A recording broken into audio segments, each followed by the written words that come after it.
Vale ressaltar que hoje é o Dia Nacional de Combate ao Glaucoma. Essa doença perigosíssima atinge no Brasil nada menos, presta atenção, do que 150 mil casos por ano. O que você sabe sobre essa doença? Que ela é incurável e tal?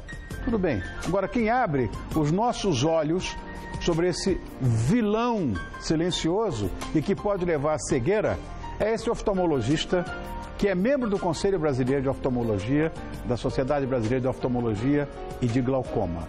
Boa noite ao doutor Marcelo Macedo. Marcelinho, eu não acredito. Como é que você está, querido? E aí? Tudo bom? Tudo bem. E a Laura, está bem? Tudo ótimo. Todo mundo mandando um beijo pra você. Obrigado, que está em casa. Você é praticamente parente. Sou o padrinho de casamento dele e da Laura.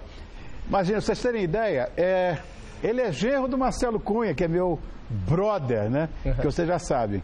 Marcelinho, hoje é um dia reservado, que você sabe, para a mobilização do combate ao glaucoma. Que hoje você se especializou nisso. A mobilização do combate ao glaucoma indica que o número de pessoas... Eu não acreditei, 150 mil por ano. Está escrito aqui. E essas pessoas, na verdade, desenvolvem a doença sem o conhecimento, só está aumentando. Cada vez mais, ninguém sabe que tem. Vamos desmistificar o glaucoma hoje. Eu estou aqui do teu lado, você vai me ajudar nisso. É uma junção de vários fatores, como você diz.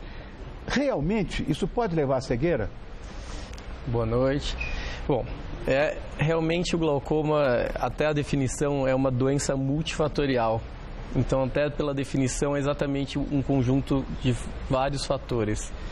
E o grande problema é que causa uma lesão no nervo óptico, que esse é o grande problema do glaucoma, por diversos fatores que nós vamos comentar. E essa lesão no nervo, infelizmente, é irreversível. Então, esse é o grande problema do glaucoma.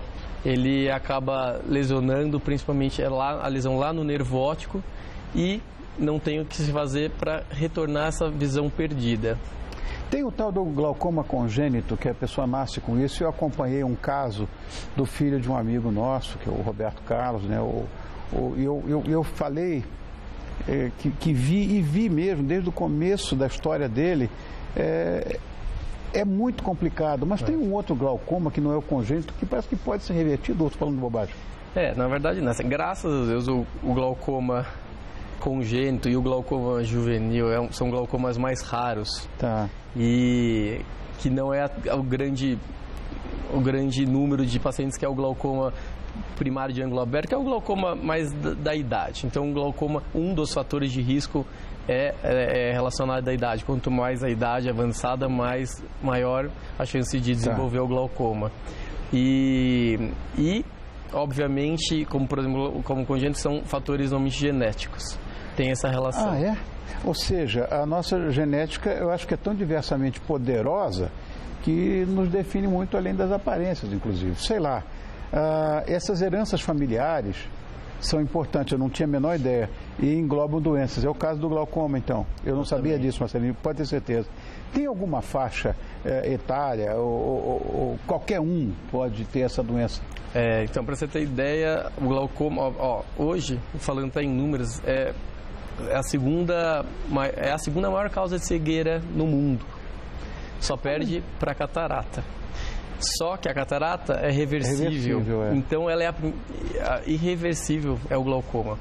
E tem um número importante, mais ou menos estimado para 2020, cerca de 65 milhões de pessoas cegas no mundo por esse glaucoma primário de ângulo aberto, que é o glaucoma mais clássico. Então, esses fatores de risco são muito importantes. Então, a genética é muito importante. Então, pessoas que têm primeiro grau, principalmente pais e mães, mas também avós, tios, parentes, é importante essa avaliação porque tem um fator genético relacionado.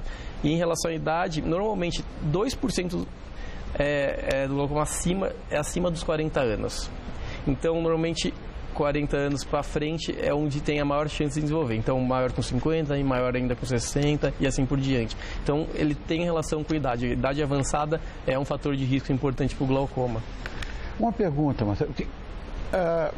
Existe medicina preventiva hoje? É uma coisa, é um must, todo mundo fala em medicina preventiva. Vamos supor que você tenha essa coisa de hereditariedade e tal. essa coisa genética, tem como você prevenir isso, não? Então, por isso que o exame oftalmológico é fundamental. O exame oftalmológico, ainda mais com essa genética, esses pacientes devem sempre procurar o seu oftalmologista. E esses fatores e riscos são detectados no exame oftalmológico. Obviamente, muitas vezes com exames complementares, mas o exame oftalmológico é fundamental. E a partir do momento que se detecta o paciente, ele realmente tem um glaucoma, você consegue, dali para frente, estabilizar a doença, normalmente. Agora, se você perdeu tantos por cento já teve lesão no nervo, tantos por cento, essa lesão, como eu falei, é irreversível. O que perdeu, já perdeu. E a nossa busca no glaucoma, infelizmente, é segurar para não piorar dali para frente. Então, na verdade, a medicina preventiva funciona aí desde que seja detectado precocemente, há como você segurar a onda. E o maior problema no glaucoma que eu vejo, eu falo isso para meus pacientes, é que ele não dói e normalmente perde visão numa fase inicial, às vezes até avançada. Isso é um problema importante, por isso que o exame oftalmológico é importante. Vou fazer uma pergunta, você é absolutamente imbecil, mas como sou teu padrinho, eu tenho o direito de fazer isso.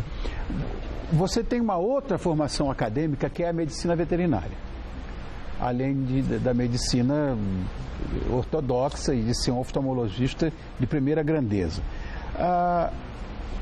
O organismo dos animais apresenta esse tipo de doença também? Cão, gato, sei lá, glaucoma, desenvolve essas doenças em cachorro, não?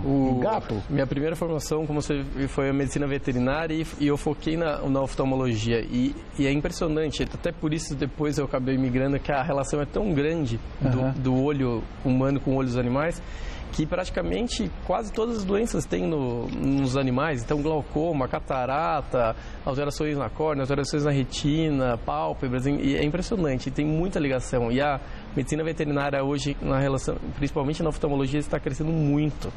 E hoje é uma realidade na veterinária. Você sabe, eu tinha uma cachorrinha, você conheceu? Uma Yorkzinha, e eu fiz a cirurgia, estava com catarata, fez a cirurgia, aí que cegaram de vez.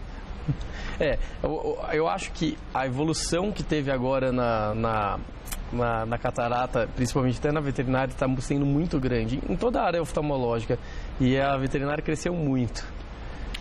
Eu sei que, para conversar com você, para não falar muita bobagem, eu sei que essa doença é crônica e quando está no início, 80% do glaucoma não apresentam sintomas, porque ela é assintomática, o que é horroroso. Por isso que você diz, vá ao oftalmologista mesmo que você não tenha nada. Mas quando eles aparecem, é um monte de sensações, né? Quais são os sintomas mais recorrentes quando a coisa passou dos 80%? Então, é assim, talvez todos esses glaucomas que a gente fala que é o tradicional não tem sintomas, e esse é o grande problema, mas tem um glaucoma muito importante que é o chamado fechamento angular primário agudo, que é basicamente chamado de glaucoma agudo. Esse é um glaucoma que quando aparece realmente o paciente chega com uma dor ocular muito intensa, cefaleias, às vezes chega a ter náuseas e vômitos, visão turva, e realmente são pacientes que têm que procurar emergência para ser resolvido esse problema oftalmológico.